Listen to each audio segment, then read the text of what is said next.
savetier chantait du matin jusqu'au soir. C'était merveille de le voir, merveille de l'ouïr. Il faisait des passages plus contents qu'aucun des 7 sages. Son voisin, au contraire, étant tout cousu d'or, chantait peu, dormait moins encore. C'était un homme de finance. Si, sur le point du jour, parfois il sommeillait, le savetier alors, en chantant, l'éveillait, et le financier se plaignait que les soins de la Providence n'eussent pas au marché fait vendre le dormir, comme le manger et le boire.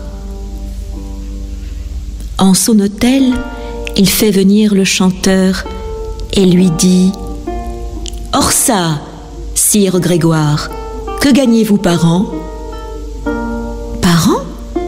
Ma foi, monsieur, dit avec un ton de rieur le gaillard savetier, ce n'est point ma manière de compter de la sorte, et je n'en tasse guère. Un jour sur l'autre, il suffit qu'à la fin, j'attrape le bout de l'année. Chaque jour amène son pain.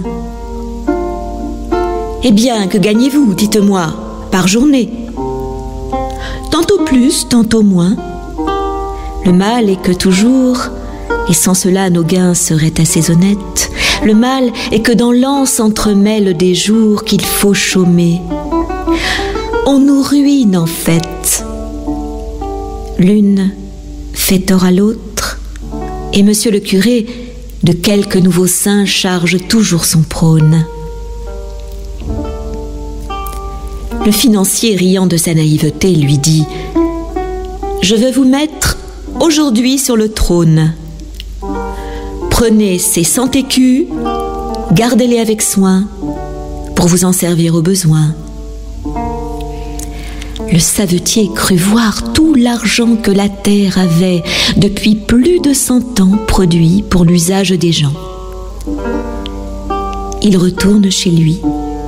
Dans sa cave, il enserre l'argent et sa joie à la fois. Plus de chant.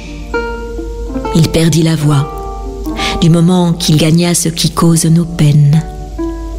Le sommeil quitta son logis. Il eut pour hôte les soucis, les soupçons, les alarmes vaines. Tout le jour, il avait l'œil au guet, et la nuit, si quelque chat faisait du bruit, le chat prenait l'argent.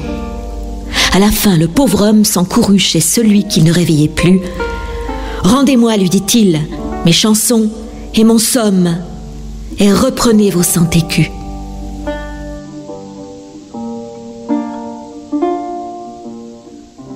Cette belle fable, bien d'actualité dans notre monde où tout s'achète et tout se vend, c'est bien sûr une fable de Jean de La Fontaine, qui pour une fois ne met pas en scène des animaux mais des humains. Alors Jean de La Fontaine, on a tous appris certaines de ses poésies et de ses fables à l'école, et ça reste bien sûr un élément très important de notre culture française.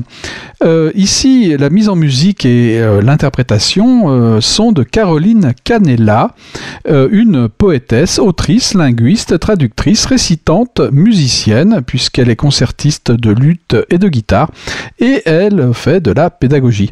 Donc Caroline Canella, Caroline avec un Y, et Canella, C-A-2-N-E-2-L-A, on peut la trouver sur YouTube. Je vous recommande sa chaîne YouTube qui est pleine de très très très belles choses. On va la réécouter plus tard dans le programme, mais déjà ici, nous avons donc le plaisir de l'entendre, et je pense que c'est une exclusivité au sens où je n'ai pas vu que Caroline Canella est sortie des disques en tant que telle, mais on la trouve très facilement sur les réseaux sociaux et on peut la suivre, et ça vaut le coup. Nous retrouvons maintenant avec plaisir Caroline Canella, que nous avons déjà entendue dans La Fontaine, là, dans une œuvre d'une grande intensité, une interprétation sublime d'un poème qui ne l'est pas moins, un poème russe de Marina Tsvetaeva. Ce poème, c'est le poème à Anna Akhmatova, et nous allons écouter une double version, une version chantée en russe par Elena Frolova, et dite en français par Caroline Canella, et tout cela donne une ambiance extraordinairement intense et amoureuse. Marina Tsvetaeva, cette poétesse russe, a eu une vie pleine d'amour et de souffrance au-delà de l'expérience de la plupart des gens. Elle a vu une de ses filles mourir de faim. Elle a vécu 17 ans à Paris, après la révolution russe, à l'écart à la fois des Russes blancs et des cercles poétiques parisiens.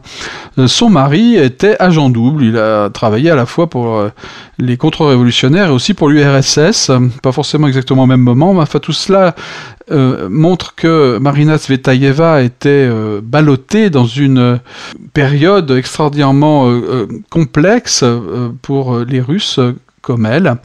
Elle a fini par se retrouver seule et sans aucun soutien, et elle s'est pendue le 31 août 1941 après avoir essuyé des refus à ses démarches pour trouver du travail. Elle n'était pas en odeur de sainteté pendant le stalinisme, mais elle a été réhabilitée en 1955 et elle est considérée maintenant comme une immense poétesse russe. On va pouvoir apprécier son œuvre qui est passé ici avec grand talent par Caroline Canella.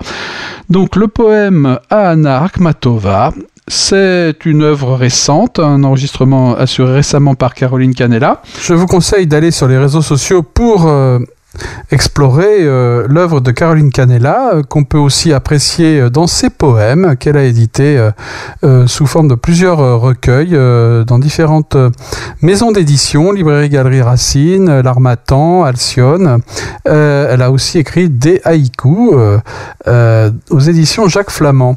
En tout cas, nous allons maintenant pouvoir l'écouter dans cette interprétation du poème Anna Akhmatova.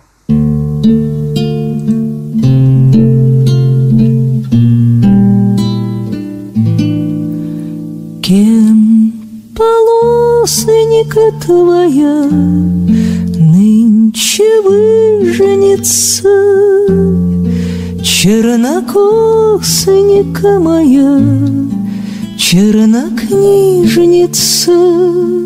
Дни полночные твои, век твой таборный, все работнички твои разом забраны.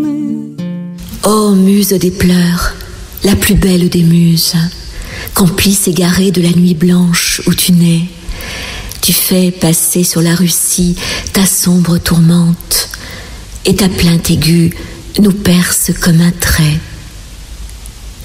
Nous nous écartons en gémissant, et ce « Ah !» par mille bouches te prête serment, Anna Akhmatova. Ton nom, qui n'est qu'un long soupir, tombe en cet immense abîme que rien ne nomme. À fouler la terre que tu foules, à marcher sous le même ciel, nous portons une couronne. Et celui que tu blesses à mort dans ta course se couche immortel sur son lit de mort. Ma ville résonne, les coupoles scintillent, un aveugle errant passe en louant le Sauveur. Et moi, je t'offre ma ville où les cloches sonnent, Akhmatova, et je te donne aussi mon cœur. Другой к стеночке пошел искать прибыли, и гордец же был сокол, разом выбыли.